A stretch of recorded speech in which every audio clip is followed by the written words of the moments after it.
श्वेता और आप देख रहे हैं सत्यहिंदी.com। चलिए एक नजर डालते हैं अब तक की सुर्खियों पर। तृणमूल कांग्रेस के वरिष्ठ नेता मुकुल रॉय ने कहा है कि वह बीजेपी में शामिल होंगे। कृष्णानगर उत्तर से टीएमसी विधायक ने एबीपी आनंदा न्यूज से बातचीत के दौरान कहा कि मैं दिल्ली में गृह मंत्री अमित शाह और बीजेपी अध्यक्ष जेपी नड्डा से मिलूंगा, बीजेपी में वापस जाऊंगा। मैंने इस बारे में अपने बेटे शुभ्रांशु से भी फोन पर बात की है और उन्हें बीजेपी में शामिल हो जाना चाहिए। इसके साथ ही अपहरण की बात को खारिज करते हुए मुकुल रॉय ने कहा कि बीजेपी ने दिल्ली में रहने का इंतजाम किया है। मैंने कैलाश विजयवर्गीय से बात की, मैं टीएमसी में कभी नहीं लौटूंगा।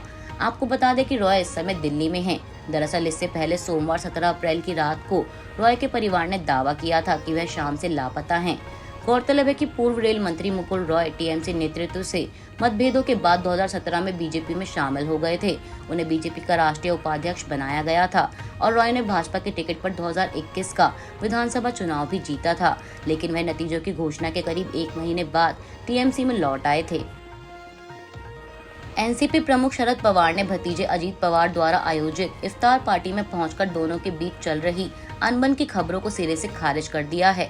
मुंबई के जिमखाना में आयोजित इस इफ्तार पार्टी में दोनों नेता एक साथ दिखाई दिए और एनसीपी के इन दो नेताओं के अलावा सुप्रिया सुले, दिलीप वालसे पाटिल और जितेंद्र आव्हाड समेत कई वरिष्ठ नेता भी इस इफ्तार पार्टी में शामिल हुए। आपको बता दें कि मंगलवार को अजीत पवार शरद पवार के साथ अनबन को लेकर पूछे गए सवाल से किनारा करते दिखे थे।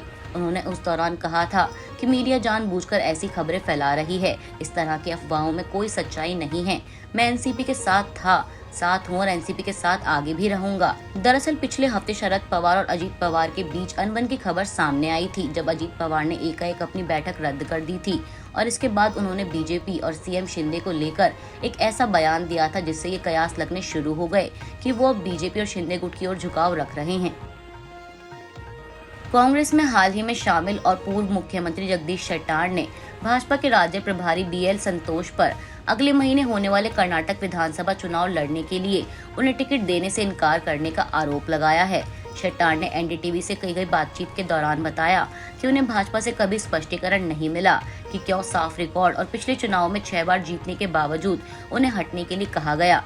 उन्होंने बताया कि टिकट से इनकार करने में आलाकमान शामिल नहीं है। बीएल संतोष ने सब कुछ बिगाड़ दिया। शेट्टार ने कहा कि मैंने पिछले 2 साल से पार्टी में अपमान सहा है और इसलिए कांग्रेस में शामिल होना जरूरी हो गया था। अगर भाजपा युवा लोगों की तलाश कर रही थी तो उन्होंने 72 साल से अधिक उम्र के लोगों को टिकट क्यों दिया?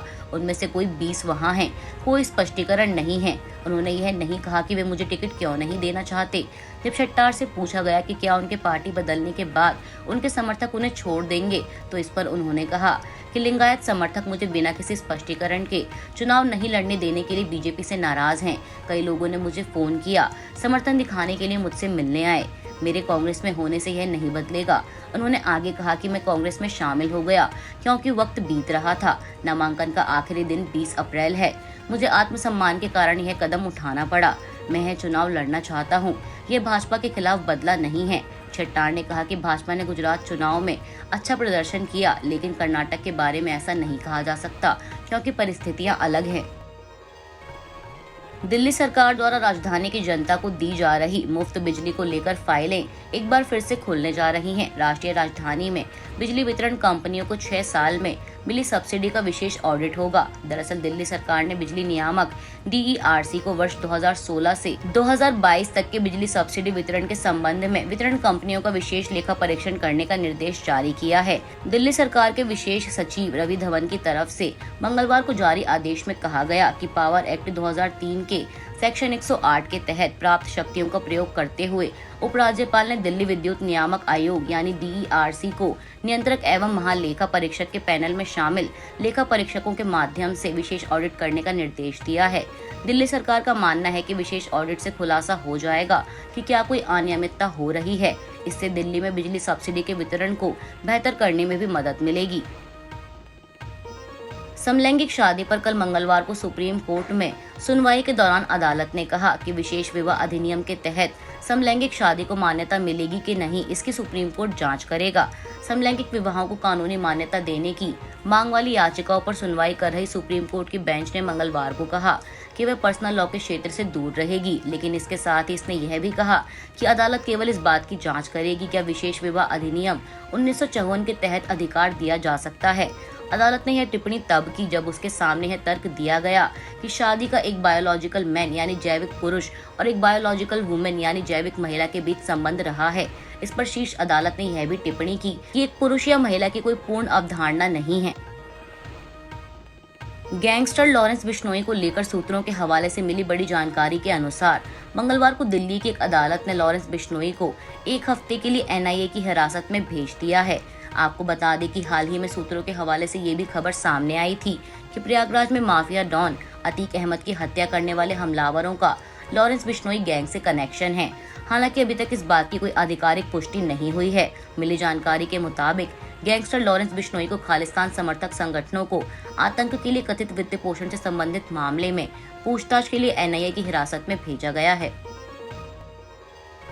IPL 2023 के 25वें मुकाबले में मुंबई इंडियंस ने सनराइजर्स हैदराबाद को 14 रनों से हरा दिया है। दरअसल सनराइजर्स हैदराबाद ने टॉस जीतकर पहले गेंदबाजी का फैसला किया था और मुंबई इंडियंस को बल्लेबाजी के लिए आमंत्रित किया था, जहां मुंबई इंडियंस ने 20 ओवर में 192 रन बनाए थे।